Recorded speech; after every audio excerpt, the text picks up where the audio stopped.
अंतरिक्ष में गई सास बहू। मम्मी, आप इतनी अच्छी एस्ट्रोनॉट हो, फिर ये अर्ली रिटायरमेंट क्यों? क्योंकि बचपन से मेरा बस एक ही सपना था, जिसके लिए मैंने लाइफ में बहुत कुछ खोया और छोड़ा।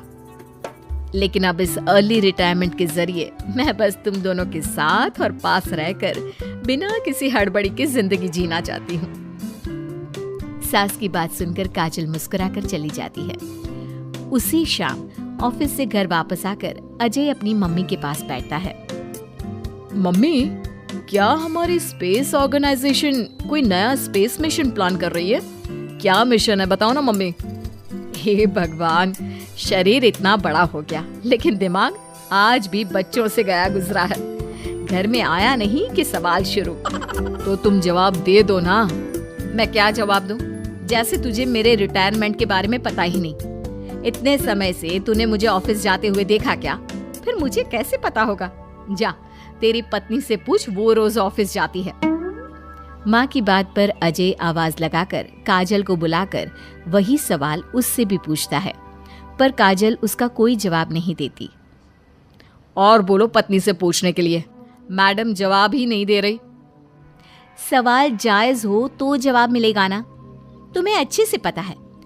कॉन्फिडेंशियलिटी रूल्स के चलते हम किसी से भी ऑर्गेनाइजेशन और मिशन से रिलेटेड कोई बात नहीं कर सकते। वो तो पता है, लेकिन मुझसे भी छुपाने का मतलब समझ में नहीं आया। वो मम्मी, रिटायरमेंट एप्लीकेशन के बाद से आपने ऑफिस भी आना बंद कर दिया। सबको लगा कि अब आप इंटरेस्टेड नहीं होगी, इसलिए इन्फॉर्म नहीं किया। क्या तुम भी इस मिशन का हिस्सा हो? मैं ही इस मिशन की लीड साइंटिस्ट हूँ। ये हमारा अब तक का सबसे बड़ा और इम्पोर्टेंट मिशन है। अगर ये सक्सेसफुल हो गया तो दुनिया में हमारे नाम के साथ मेरा प्रमोशन भी पक्का है। काजल की बात सुनकर दोनों माँ बेटे हैरान रह जाते हैं, लेकिन फिर सब साथ मिलकर सेलिब्रेट करते हैं। अब दिन बीतने लगते हैं। काजल स्पेस मिशन के चलते पहले से ज्यादा बिजी हो जाती है और देर तक ऑफिस में समय बिताने लगती है। कुछ समय तक इसे चुपचाप देखने के बाद एक सुबह बहू को सामने देखकर आखिरकार सास उसे टोक ही देती है। आ रही हो या जा रही हो? भाई, हमें तो तुम्हारी शक्ल देखे लगता है सदियां बीत गई। मैडम कब आती है कब जाती है कुछ पता ही नहीं चलता। अरे ऐसा कौन सा मिशन है जिसने सुबह रात घर परिवार सब भुला दिया? मिशन तो मैंने भी बहुत देखे हैं और गई भी हूँ, पर ऐसा हाल कभी नहीं हुआ। मम्मी, मैं आपकी चिंता और गुस्सा समझ सकती हूँ, पर ये स्पेस मिशन आज तक के सभी मिशन से बहुत अलग है। अच्छा, जरा मैं भी तो सुनूं, ऐसा क्या है इसमें? आई एम सॉरी मम्मी, मैं नहीं बता सकती। भूलो मत, मैंने रिटायरमेंट अप्लाई किया है, लेकिन रिटायर होने में अभी 7 महीने बाकी है, जिसके हिसाब से मैं आज भी ऑर्गेनाइजेशन का हिस्सा हूँ। तो मुझे बताकर तुम कोई रूल नहीं तोड़ रही। मुझे सब याद है मम्मी, और मुझे ये भी पता है कि अगर आप साथ दें तो मिशन के लिए बहुत बड़ी मदद साबित होगी। पर सीनियर्स ने रूल बनाया है कि इस मिशन की इंफॉर्मेशन सिर्फ उन्हीं के पास होगी जो इसका पार्ट है, और मुझे तो उन्होंने खास अपने पास बुलाकर ये समझाया था। बहू की बात सुनकर सास सोच में पड़ जाती है और अगले दिन खुद भी ऑफिस पहुंच जाती है। ओहो, क्या बात है मैडम, रिटायरमेंट के एप्लीकेशन के बाद तो आपने दर्शन देने भी बंद कर दिए। अरे सर, अगर ईद का चांद रोज निकला करता तो क्या उसका स्वागत इतने जश्न से होता?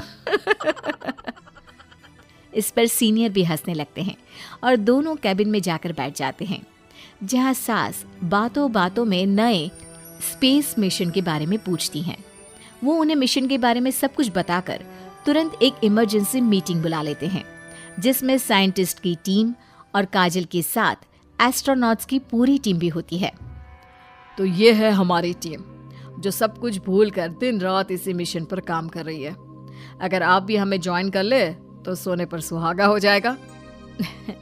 अगर आप मुझे टीम में चाहते थे तो पहले कांटेक्ट क्यों नहीं किया?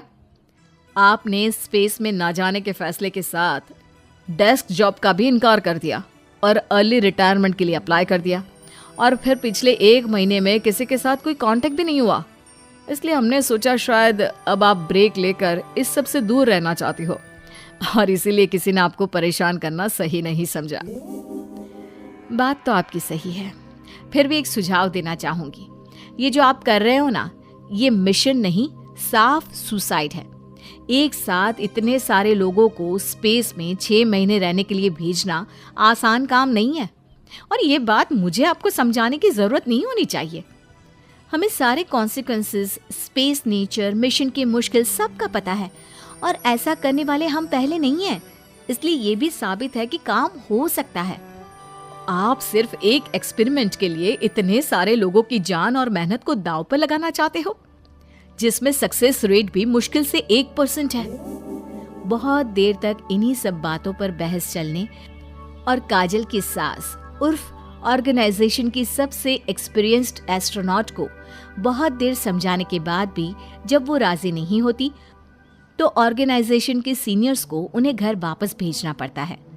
लेकिन उसी के बाद से न चाहते हुए भी सास मिशन के बारे में सोचना बंद नहीं कर पाती। इसी तरह 1 हफ्ता बीत जाता है।